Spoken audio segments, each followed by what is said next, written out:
Queridos irmãos e irmãs, chegamos ao segundo domingo do tempo comum. O domingo onde o evangelho que nos é proposto é João capítulo 2, de 1 a 11, conhecido como as bodas de Caná.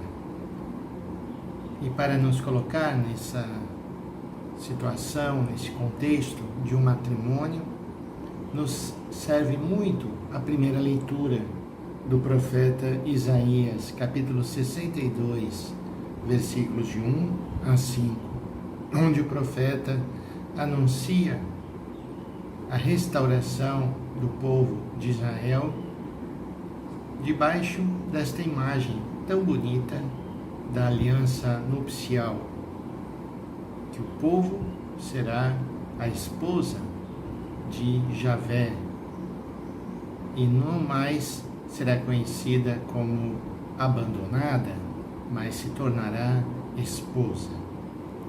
Portanto, nesse contexto, muito presente naqueles que estavam ali em Caná, sempre que se reuniam para celebrar bodas de casamento, essa imagem de Israel como a esposa de Deus estava muito presente.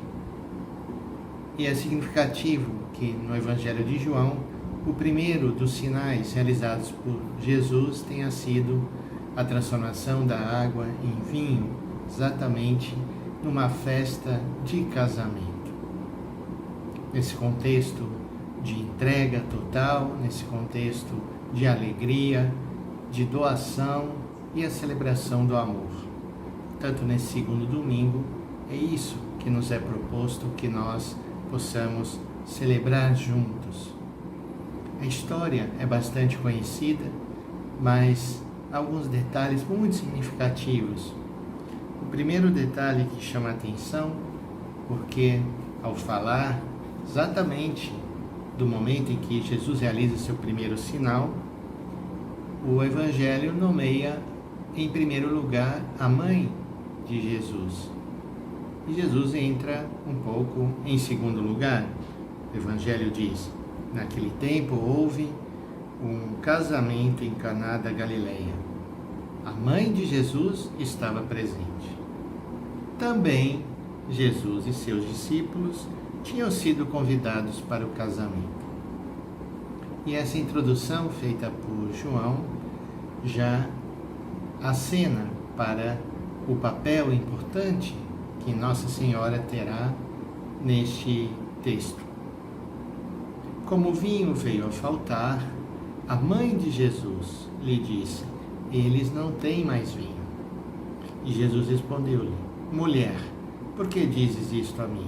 Minha hora ainda não chegou. Muito se discute sobre essa frase de Jesus, alguns afirmando que Jesus teria sido indelicado de se dirigir à sua mãe chamando-a de mulher, mas exatamente é todo o contexto aqui que nos dá o significado. Chamar Maria de mulher significa exatamente toda a fecundidade da Igreja como esposa de Cristo, que está ali presente e acompanhando a ação de Jesus. Outro elemento que eu sempre recordo e me faz mover o meu coração de consolação é como Maria sempre é referida a Jesus. Todos os seus atos, as suas atitudes, mesmo quando se coloca ela em primeiro lugar, assim na cena, ela refere tudo a Jesus. Por isso, quando ela percebe que começa a faltar o vinho na festa, que seria desastroso, ela se dirige ao seu filho. E mesmo Jesus dando essa resposta um pouco atravessada, o que eu tenho a ver com isso? A minha hora ainda não chegou.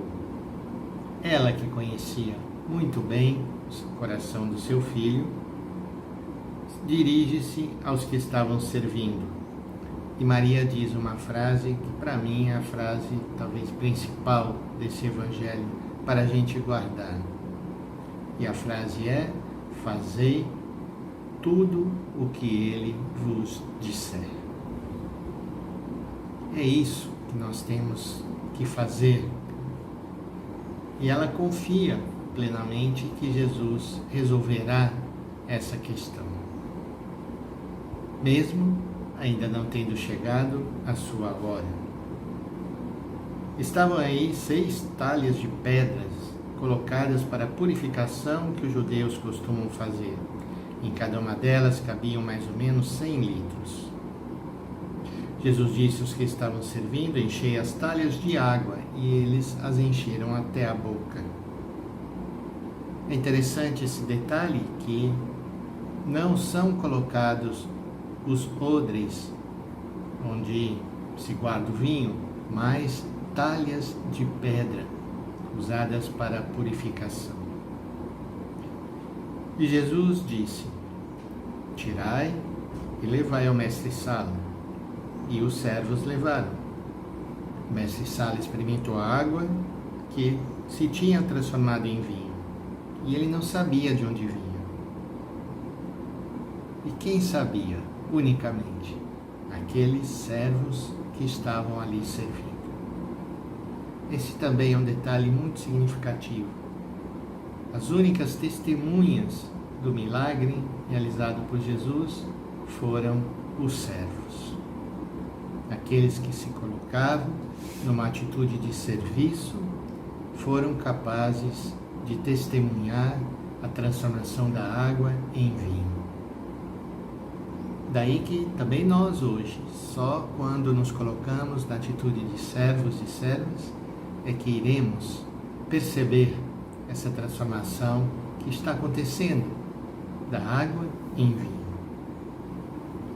O mestre-sala chamou o noivo e lhe disse: todo mundo serve primeiro o vinho melhor, quando os convidados já estão embriagados, serve o vinho menos bom. Mas tu guardaste o vinho melhor até agora.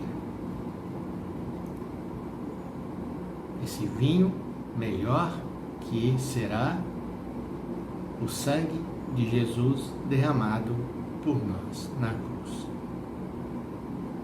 Portanto, esse evangelho está repleto de símbolos que nos ajudam a ir além do fato em si e perceber essa ação maravilhosa de Deus em Jesus e atendendo a esse pedido de Nossa Senhora. Este foi o início dos sinais de Jesus. Ele o realizou em Caná da Galileia, manifestou sua glória e seus discípulos creram nele. Peçamos então, irmãos e irmãs, neste domingo, que o Senhor nos ajude também a nos colocarmos nesse contexto de uma festa de casamento, onde somos chamados a nos alegrarmos com os noivos que contraíram o matrimônio e participar da sua alegria. E nessa alegria também que possamos ser como servos que estamos ali servindo e testemunhando a transformação da água em vinho, e um vinho como nunca se viu antes. Que o Senhor então venha nos abençoar a nós e as nossas famílias. Em nome do Pai, do Filho e do Espírito Santo. Amém.